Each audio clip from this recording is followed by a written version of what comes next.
What if I told you a 20-year-old gave away $500,000 and it made her richer than ever? Not richer in money. Richer in something the world's biggest brands spend billions trying to fake. And the wildest part? She didn't plan it as a move. She didn't call a PR team. She just did it. And the tennis world hasn't been the same since. Alexandra Eala was never supposed to be here. Think about that for a second. The Philippines has no Grand Slam history. No WTA dynasty. No roadmap for producing a world-class women's tennis player. Every single variable was working against this girl before she even picked up a racket. Geography, resources, tradition. All of it pointed away from what she's become. Yet somehow, at just 8 years old, she was already a brand ambassador for Globe Telecom. Not because of trophies. Not because of rankings. The executives who signed her couldn't even fully explain what they saw. They just knew they were watching something different. Something rare. That kind of thing doesn't show up on a spreadsheet. You either feel it or you don't. And they felt it. At 13, Alex packed one suitcase and flew to Manacor, Spain, to train at the Rafa Nadal Academy, one of the most demanding tennis environments in the world. She walked into a room full of kids from established tennis families, from countries with real tennis infrastructure, from systems built to produce champions. She walked in with a suitcase and the weight of a nation on her shoulders. And she didn't flinch. Not once. By 2020, she had a Junior Australian Open doubles title. By 2022, she was the US Open Junior Singles champion, the first Filipino in history to ever win that crown. The Academy described her as someone who never, not once, complained through years of grueling training. Not her. Not her family. Nothing. But here's the thing about junior titles. The professional tour doesn't care. The WTA world runs on a completely different currency: ranking points, prize money, survival. And the gap between junior prodigy and professional force has swallowed players far more hyped than Alex. She refused to become a cautionary tale. She spent 2023 and 2024 grinding through ITF circuit events that most tennis fans have never heard of. Small cities, long flights, minimal prize money. Building her game, point by point, match by match. She closed 2024 ranked 143 in the world. Solid. Promising. But the sport had seen promising before. Then came Miami. March 2025. The WTA 1000 Miami Open, one of the biggest tournaments outside the Grand Slams. Alex entered on a wild card. Do you know what that means? It means you weren't good enough in the rankings to get in through the front door. Wild cards usually lose in the first round. Maybe the second if they're lucky. The draw she got was brutal. The competition was elite. And then she just started winning. She beat Yelena Ostapenko. Then Madison Keys, ranked 5th in the world. And then, in a match that broke the internet from Manila to Madrid, she defeated Iga Swiatek. 5-time Grand Slam champion, ranked number 2 on the entire planet. The Philippines didn't sleep that night.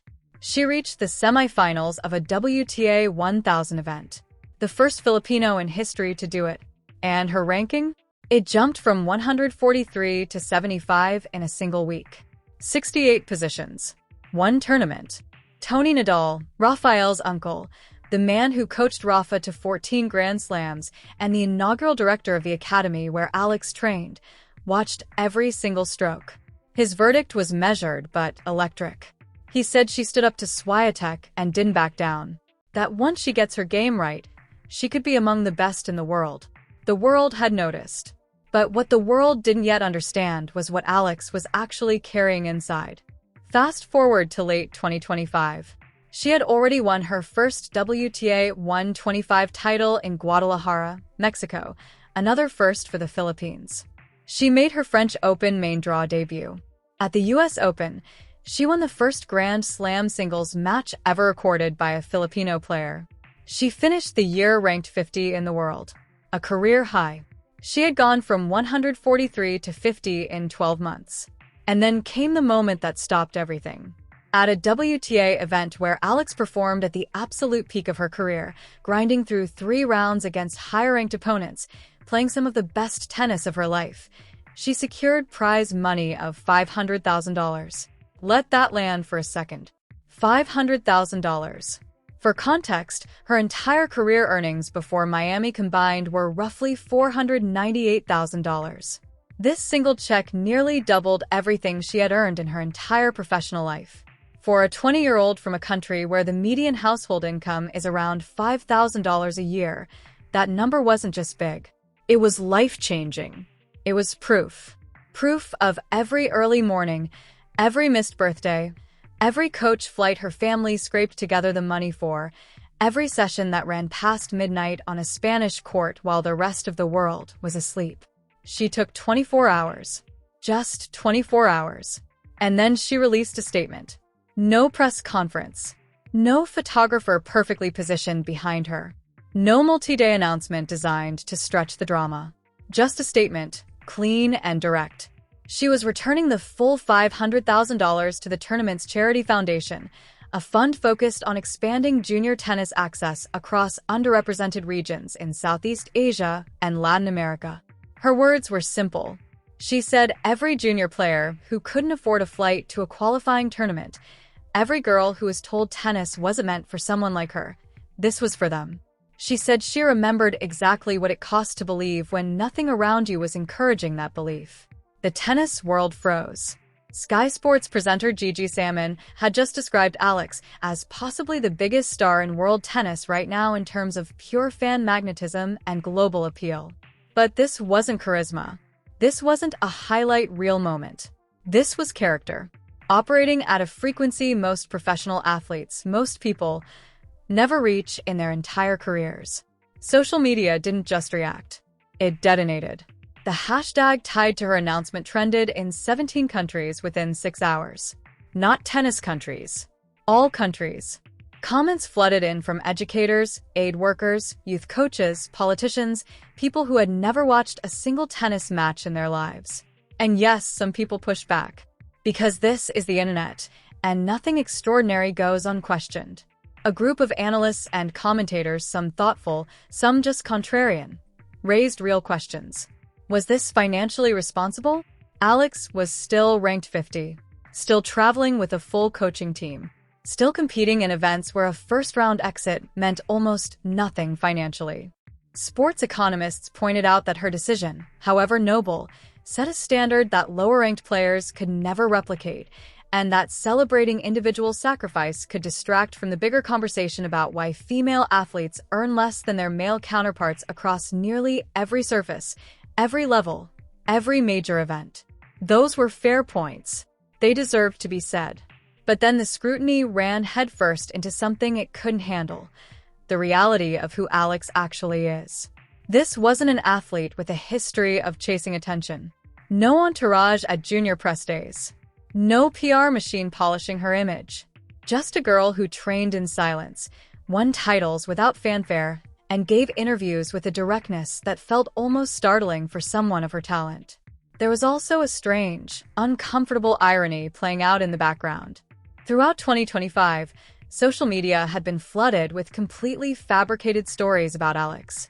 A fake $45 million Wilson deal. A made-up $10 million children's charity donation. A non-existent Emirates Airlines partnership. Fact-checkers had spent the entire year debunking fictional versions of her generosity. And now, here was the real thing. Quiet. Specific. No production value. Just the money, returned, with a reason that didn't need dressing up. Fact-checkers who had spent months calling out the fakes were now scrambling to verify the authentic one. The irony wasn't lost on anyone paying close attention. Her sponsors noticed. Of course they did. Nike. Babolat. Globe Telecom Bank of the Philippine Islands. They were all silent for the first 24 hours. Then they weren't. Within 72 hours, 3 of her existing sponsors released statements, not the cautious, lawyer-approved corporate kind. Emphatic ones. Nike, who had been with her since 2019, who gifted her a custom hair tie for Wimbledon, who released a limited edition shirt designed by Filipino artist Georgina Camus, announced a restructured deal. The numbers represented a tripling of her previous annual commitment. Globe Telecom, The company that signed an 8-year-old Alex before the tennis world knew her name expanded its partnership with language that explicitly connected her decision to the values they had identified in her as a child. A third major international brand moved fast to align with what everyone now understood was a once-in-a-generation cultural moment.